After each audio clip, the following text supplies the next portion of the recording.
Hello बच्चों, let's read the question. Question says Nissl's granules are absent in. पहला axon है, दूसरा साइटोन है, तीसरा डेंड्रॉन है, लास्ट में डेंड्राइट है, जिसे डेंड्रॉइट्स बोलते हैं। तो यहाँ पर अगर समझें इस क्वेश्चन का की कॉन्सेप्ट देखें, की कॉन्सेप्ट, तो की कॉन्सेप्ट में यहाँ पर क्या देख सकते हैं, यहाँ देख सकते हैं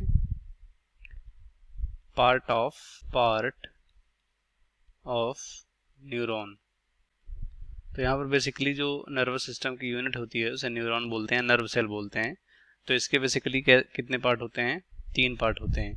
पहला जो होता पार्ट इसका, इसे सेल बॉडी बोलते हैं। क्या बोलते हैं? Cell body. दूसरा जो पार्ट होता है इसे एक्सॉन बोलते हैं, जो सिलेंड्रिकल पार्ट होता है।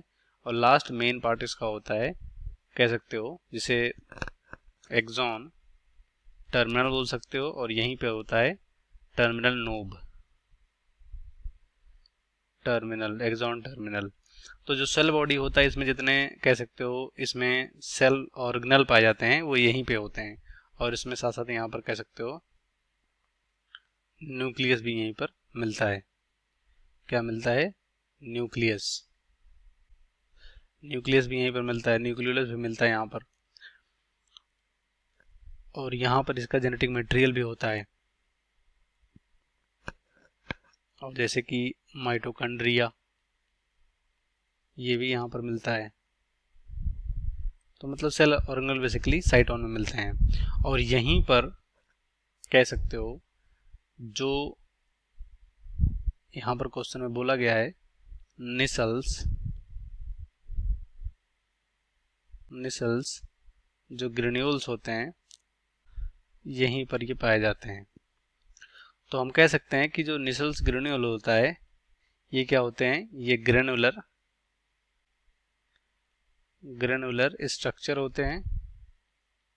क्या होते हैं? ग्रेनुलर स्ट्रक्चर होते हैं, जो कि कह सकते हो न्यूरॉन में पाए जाते हैं, और इसी को बोलते हैं निसल्स ग्रेन्यूल्स।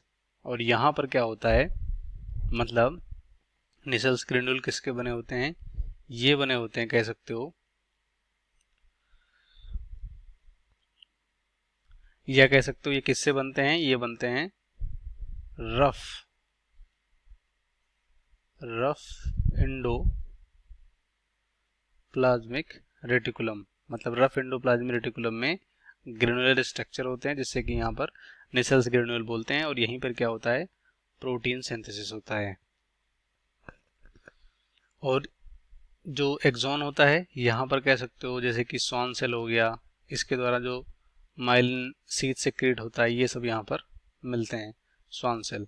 और एक्सॉन टर्मिनल जो होता है, जो कि कह सकते हो जो इम्पल्स होता है वो एक एक्सॉन से, या कह सकते हो एक न्यूरॉन से दूसरे न्यूरॉन में ले जाने का काम करता है, या दूसरे न्यूरॉन से ये टर्मिनल अटैच होता है। तो ये डिफरेंट कह सकते हो न्यूरॉन्स के पार्ट हो गए। अब देखते हैं हमारा निसल्स ग्रेनुल किस में एब्सेंट होता है? एक्सॉन में। तो एक्सॉन में नहीं होता है ग्रेनुल्स, तो ये राइट होगा। दूसरा साइटोन, जिसे सेल बॉडी बोलते हैं, ये राइट होगा। तीसरा है डेंड्रॉन। तो जहां पर कह सकते हो जहां से डेंड्राइट स्टार्ट होता है उसके बेस पार्ट को, या जहां से सेल बॉडी कह सकते हो एंड होता है, वहां से उसी स्टेज को, या उसी स्टेज नहीं बोल सकते, उसी पोजीशन को यहाँ पर क्या बोलते हैं? डेंड्रॉन बोलते हैं। और डेंड्रॉन से जस्ट आगे यहाँ पर क्या होता है? डेंड्राइट होता है। तो डेंड्रॉन और डेंड्राइट दोनों ही सेल बॉडी के पार्ट होते हैं, तो यहाँ पर निसल्स ग्रेन्यूल पाए जाएंगे। तो यहाँ पर ये सब भी क्या हो जाएंगे? गलत हो जाएंगे। इस क्वेश्चन का राइट ऑप्शन हमारा फर्स्ट होगा, बाकी सभी गलत हो जाएंगे। Hope you understand and will. Best of luck. Thank you.